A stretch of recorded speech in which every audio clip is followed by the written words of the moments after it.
Hello everyone, welcome to अक्षांश classes. तो हम डिस्कस कर रहे थे क्लास 11th केमिस्ट्री के, हम लॉ ऑफ केमिकल कॉम्बिनेशंस के बारे में बात कर रहे थे। 3 लॉज हम डिस्कस कर चुके हैं।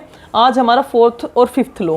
तो 4th लॉ है Gay-Lussac's law of gaseous volume. तो गे-लुसैक लॉ क्या है? देखो, गे-लुसैक लॉ कहता है कि अगर हम गैसेस की फॉर्मेशन करते हैं बाय केमिकल रिएक्शन, तो वो इस तरह से रिएक्ट करती है कि जो उनका रेशो निकालेंगे ना, तो वो एक सिंपल होल नंबर रेशो आता है at a constant temperature and pressure. ऐसा नहीं होएगा, मान लो मैं ये बोलती हूँ कि मैंने लिया 2 लीटर, मैंने ले ली हाइड्रोजन गैस H2 ले ली प्लस O2, आफ्टर रिएक्शन क्या बनता है? H2O, ये बनता है। अगर मैंने 2 लीटर ले ली हाइड्रोजन गैस, ठीक है, 1 लीटर ले ली मैंने ऑक्सीजन गैस, तो मेरे पास जो वाटर बनेगा वो भी 2 लीटर ही बनेगा। ये कहता है गे-लुसैक लॉ ऑफ गैसियस वॉल्यूम। इसको हम ये बोल सकते हैं कि जो लॉ ऑफ डेफिनेट प्रोपोर्शन हमने पढ़ा था ना, उसको अगर हम वॉल्यूम की फॉर्म में बात करें और गैसियस फॉर्म में अगर वॉल्यूम के बारे में डिस्कस करेंगे तो वो यही आएगा।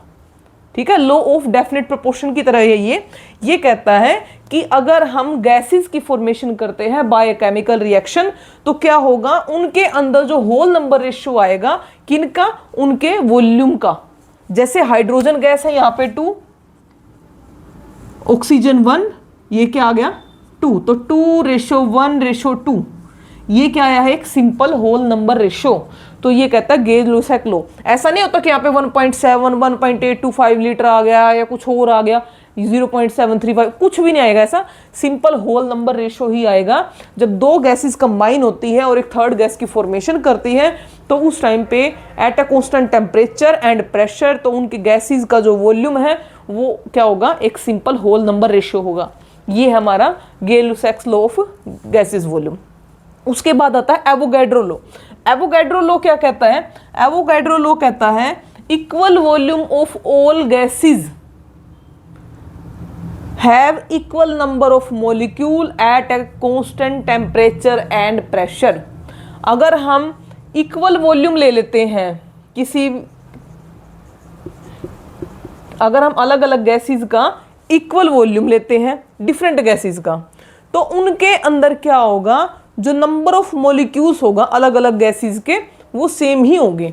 जैसे मैं ये बोल दूँ, एक सेम टेम्परेचर सेम प्रेशर पे 1 लीटर हाइड्रोजन में भी उतने ही मॉलिक्यूल हैं, 1 लीटर ऑक्सीजन के अंदर भी उतने ही मॉलिक्यूल है। अगर टेम्परेचर और प्रेशर कांस्टेंट है, तो टेम्परेचर और प्रेशर अगर सेम है, तो equal volume of all gases have equal number of molecules.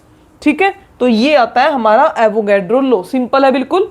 अब देखो, ये 5 लॉज है हमारे, जो हमने पढ़े हैं 2 वीडियोस में करें, तो ये 5 लॉज ही बताते हैं कि हमें जब एलिमेंट से कंपाउंड की फॉर्मेशन करनी है तो वो कैसे होगी। एक बार दोबारा रिपीट कर देती हूँ।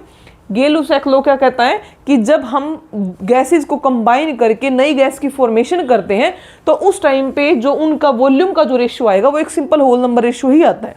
सेकेंड एवोगैड्रो लॉ क्या कहता है कि equal volume of all gases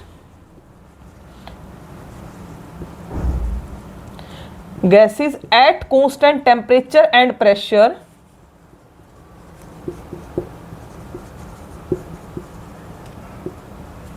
has equal number of molecule। तो ये कहता है कि अगर हम वॉल्यूम इक्वल ले लें, टेम्परेचर इक्वल कर दें और प्रेशर इक्वल कर दें, तो जो इक्वल वॉल्यूम है उसके अंदर जो अलग अलग गैसेस हैं उनकी जो अमाउंट है वो सारी इक्वल आएगी। ठीक है, नंबर ऑफ मॉलिक्यूल्स जो उनके अंदर वो इक्वल ही आएंगे। ठीक है, ये आता है हमारा एवोगैड्रोस लॉ। ठीक है, आई होप आपको समझ में आ गया होगा।